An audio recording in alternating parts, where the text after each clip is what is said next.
Hello and welcome to Scriptorium episode 3. My name is Ernesto. I'm going to be your host today. So today we're going to talk about codependency. I can personally relate to this state of being, seeing how I really can't stand it. It happens when your independence fades into another person. This can also happen with a substance or even a feeling. Some people are more prone to this type of behavior than others. However, no one is immune. After all, we're all human. Deep down inside, we need others, not only to survive physically, but also to relate to the world.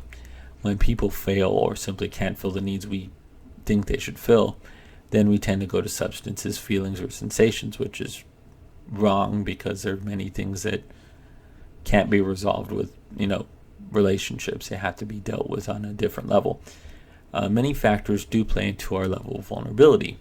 Personality, personal values, upbringing, emotional stability, and the emotional stability that we either maintain or neglect.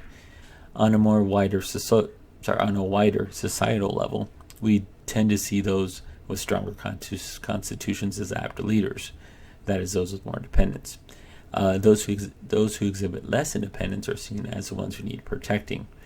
Now that can and can't be true. There can be strength when you do rely on other people, but generally, I actually tend to agree with that viewpoint.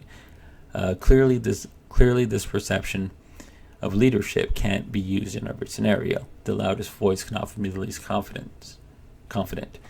The one who barely speaks can actually be a better leader.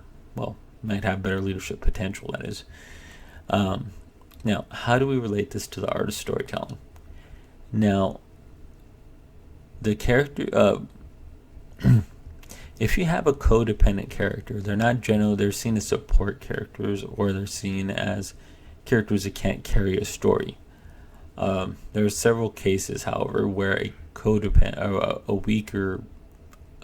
that seems to have a weaker constitution actually has a very strong effect.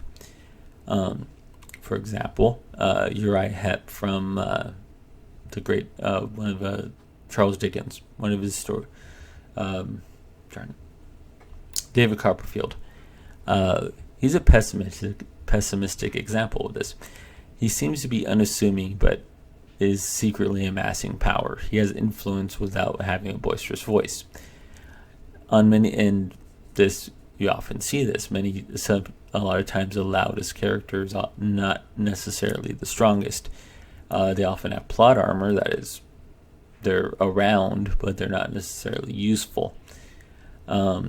And it ultimately comes down to the personality as well, in real life and in writing.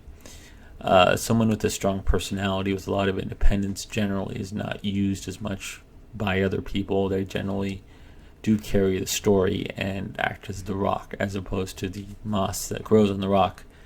Now, codependency isn't bad. In fact, it's really is impossible to avoid. You do need other people. You do need to be codependent to some level. The issue is the level of codependency that you're willing to accept.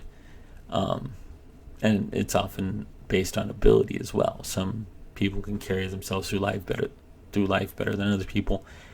And, it's not all necessarily bad. It's just not necessarily good, if that makes any sense. Now, the reason this is kind of a topic that came to mind is because I was showing a professor a while back one of my stories, and he noticed that the main character, I didn't do it intentionally, but I kind of kept her personality the way it was after hearing his viewpoint on it. And he said she came across as kind of codependent, like she relied too much on other people around her to build herself or to build her self-image. This character is Emerald, and it was true. I mean, that did become part of her character, not intentionally, of course, but it does make her an interesting character in that regard. Now, eventually, she will gain confidence and independence. However, that's going to happen later on, and especially because she has an opportunity in the story. The story is called Emerald, the Indestructible Gem, by the way. So she has an opportunity with the massive change in her life to essentially break out of the low emotional state that she's in, and that's going to be it's going to be interesting. I know how it's going to turn out, but it's going to be interesting to see